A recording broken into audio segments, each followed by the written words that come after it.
lá. Hoje, a nossa análise aprofundada foca nos desdobramentos mais recentes do caso Mauro Cid, né?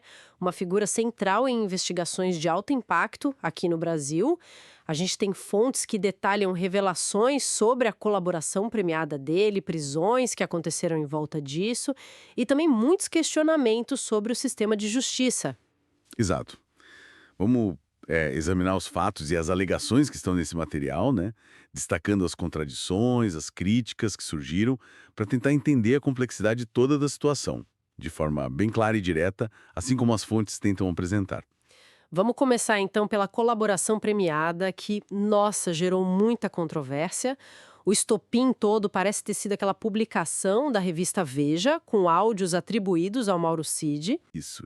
Nesses áudios, ele supostamente falava assim com desconfiança sobre o próprio acordo, sobre o processo.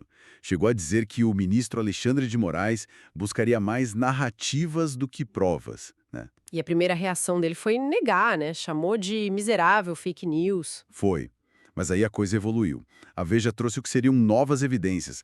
Parece que tinha uma selfie, mais áudios, reforçando que era ele mesmo o autor das mensagens. Hum. E isso, claro, deu muito mais força para aquelas alegações que estão nas fontes de que a colaboração pode ter sido obtida sob coação, sabe? A narrativa que os documentos trazem é que a família dele, pai, mãe, esposa, filhas, teria sido usada tipo como refém para pressionar ele a confirmar certas informações. Nossa, que pesado isso. E um ponto que os textos destacam como, assim, crucial para essa narrativa de pressão foi a saída da família dele do Brasil, né? Foram para os Estados Unidos. Exatamente. E aí surge a hipótese nas fontes. Será que, sem esses supostos reféns por perto, ele poderia mudar a versão dele? Faz sentido a pergunta. E essa situação toda levou a oposição e a defesa do Bolsonaro a pedirem a anulação da colaboração. É um cenário bem complicado. Quer dizer, a validade de uma peça que é chave na investigação está sendo questionada. E com base em alegações de coação e declarações que parecem contraditórias atribuídas ao próprio colaborador. Bem complexo. E, ao mesmo tempo, né, em paralelo a isso tudo, tem outro episódio que as fontes detalham bastante. A prisão do ex-ministro Gilson Machado. A acusação era de obstrução de justiça. Sim, a alegação era que ele estaria tentando conseguir um passaporte português para o Mauro Cid. A ideia, supostamente, era facilitar uma fuga. Uma fuga. É. Mas o que chama atenção nos relatos é a base para essa prisão, né? Dizem que foi uma fonte anônima e um pedido de cidadania portuguesa que o próprio Cid já tinha iniciado meses antes, lá em janeiro de 2023. Ah, então já tinha um processo em andamento. Pelo que consta, sim. E o Machado se defende muito, né? Ele afirma que tem provas, tipo registro de chamadas, áudio, de que ele estava, na verdade, tratando da renovação do passaporte do pai dele, que é idoso. Nada a ver com o Cid, segundo ele. E aqui tem um ponto que as fontes levantam como uma aparente inconsistência, né? O Machado foi preso por supostamente ajudar o Cid a fugir, só que o próprio Cid foi solto pouco depois. E o acordo de colaboração dele foi mantido. Não é estranho? Parece contraditório, sim. Ido no inquérito.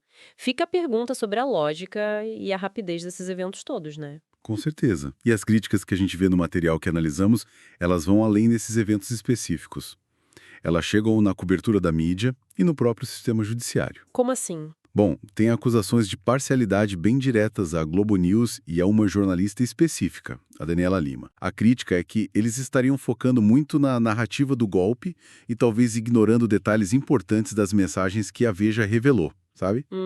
E uma fonte até alega que essa jornalista teria admitido em algum momento as tais ameaças à família do Cid. Nossa. E as críticas ao judiciário também são fortes nos textos, né? Mirando o STF, o ministro Alexandre de Moraes, que é até chamado com termos pejorativos ali. Exato. Argumenta-se sobre uma suposta inversão do ônus da prova. Quer dizer, a ideia, segundo essas fontes, de que seria a defesa quem tem que provar a inocência e não a acusação provar a culpa. Citam até o caso do Felipe Martins como exemplo disso. Chegam a descrever o processo como um tribunal de exceção, levantando dúvidas sobre possíveis motivações políticas, o uso dessas fontes anônimas que você mencionou. É bem sério o que as fontes apontam. Fica evidente, né? É um quadro de muita tensão, muita complexidade. De um lado, uma colaboração premiada super importante, mas que está sob suspeita de coação. Do outro, uma prisão por obstrução baseada em fontes anônimas, revertida rapidamente. E ainda a família do colaborador fora do país, o que alimenta toda essa narrativa de pressão. Exatamente. E todos esses elementos, né, conforme está detalhado nas fontes que a gente examinou, levantam questionamentos bem sérios sobre como o processo está sendo conduzido, a fiabilidade das informações que circulam e até o próprio funcionamento da justiça brasileira nesses casos de grande visibilidade, de grande polarização.